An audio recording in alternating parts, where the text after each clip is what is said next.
आटे में मिलावट, टोमेटो सॉस में मिलावट, पनीर नकली, मसाले, टूथपेस्ट, बिस्किट्स। ऐसा लगता है जैसे भारत में खाने वाली कोई भी चीज भरोसे के लायक ही नहीं है। पहले खबर आई कि मार्केट में नकली पनीर बिक रहा है तो लोगों ने पनीर खाना कम कर दिया। फिर कहा गया कि पानी पूरी बेहद गंदे तरीके से बनाते हैं तो लोगों ने वो भी कम कर दिया। अब मोमोज पे सवाल उठाए गए, लेकिन अब हालात ऐसे हो गए हैं कि लोग सोच रहे हैं कि मार्केट का खुला हुआ खाना मत खाओ, अब पैक्ड फूड खाओ, कम से कम वो तो हेल्दी और सेफ होगा। सब लोग खुले हुए खाने को देखकर जज करते हैं कि भैया थोड़ा ग्लव्स पहन लीजिए, ये जूस का ग्लास धो लीजिए और ये मिठाइयों को ढक के रखिए, इस पे मक्खियां बैठ रही हैं। लेकिन जैसे ही वही चीज एक डब्बे में पैक होके आती है तो हम लोग ये मान लेते हैं कि ये चीज पूरी तरह से सेफ है। क्यों? क्योंकि उस पर FSSAI का लोगो बना होता है। ज्यादातर लोगों को यही लगता है कि FSSAI का लोगो मतलब सरकार ने इस खाने की क्वालिटी की गारंटी दी है। लेकिन जिस FSSAI की लोगो को आप लोग मार्क ऑफ प्योरिटी मानते हो, दरअसल एक्चुअल में वो सिर्फ और सिर्फ एक रजिस्ट्रेशन नंबर है।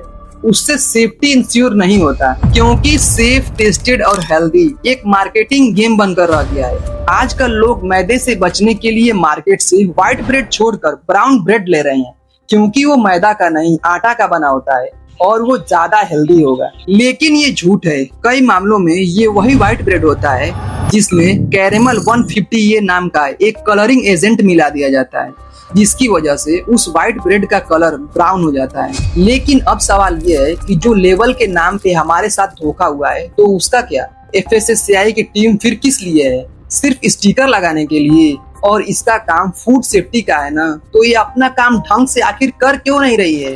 अर्थशास्त्र में भी बताया गया है कि अगर आप फूड के साथ छेड़छाड़ करते हैं तो आपको बहुत बड़ी पनिशमेंट दी जाएगी। अलाउद्दीन खिलजी के टाइम पे अगर कोई फूड वेट के साथ छेड़छाड़ करता था तो उसकी बॉडी से उतना मांस निकाल लिया जाता था।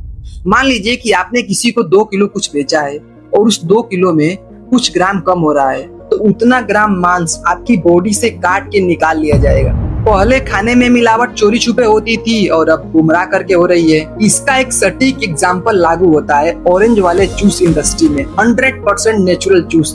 अब आप 100% पढ़ोगे तो आपको तो यही लगेगा ना कि सिर्फ संतरे को निचोड़ के और डब्बे में भर के बेच रहा है, जबकि किसी भी पैक्ड प्रोडक्ट को खरीदने से पहले उसका इंग्रेडिएंट लिस्ट और नेचुरल लेबल चेक करना जरूरी होता है। हापुड़ में कद्दू और लाल रंग मिलाकर टोमेटो सॉस बनाया जा रहा था। हैदराबाद में 4000 किलो मिलावटी जिंजर गार्लिक पेस्ट मिला और सूरत में 1400 किलो फेक पनीर मिला, जो टॉयलेट साफ करने वाले एसिड से बनाया गया था। FSSAI के रूल के मुताबिक साल में एक बार इंस्पेक्शन होना तो मैंडेटरी है, लेकिन इंस्पेक्शन करके भी क्या फायदा जब FSSAI के अधिकारी ही रिश्वत ले रहे हैं। कोई 1.25 लाख, कोई 5 लाख और कोई तो 25,000 भी रिश्वत लेते हुए पकड़ा गया है। FSSAI एक्ट 2006 को अगर आप लोग पढ़ोगे आपको ऐसा लगेगा कि इंडिया के खाने में मिलावट करना मतलब मौत को दावत देना है। लेकिन सेम कंपनी सेम प्रोडक्ट जो विदेशों में बेच रही है और जो इंडिया में बेच रही है, उसमें जमीन और आसमान का फर्क होता है। विदेश के लोग रियल चॉकलेट खाते हैं और हम लोग फ्लेवरिंग एजेंट वाले चॉकलेट खाते हैं। वो लोग खाना अच्छे तेल में बनाते हैं और हम लोग पाम ऑयल में बनाते हैं। वहाँ पर चीनी कम यूज होता है और हमारे यहाँ तो भर भर के डाला जाता है, क्योंकि वहाँ की गवर्नमेंट और लोगों को फर्क पड़ता है कि वो लोग क्या खा रहे हैं और वो अपने बच्चों को क्या खिला रहे हैं। हमारे यहाँ तो बस देख लेते हैं कि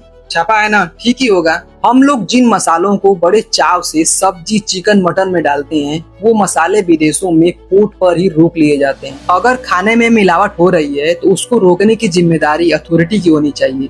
लेकिन कार्रवाई किस पे हो रही है? जो शिकायत कर रहे हैं, सबूत दे रहे हैं, आवाज उठा रहे हैं, उन पे हो रही है।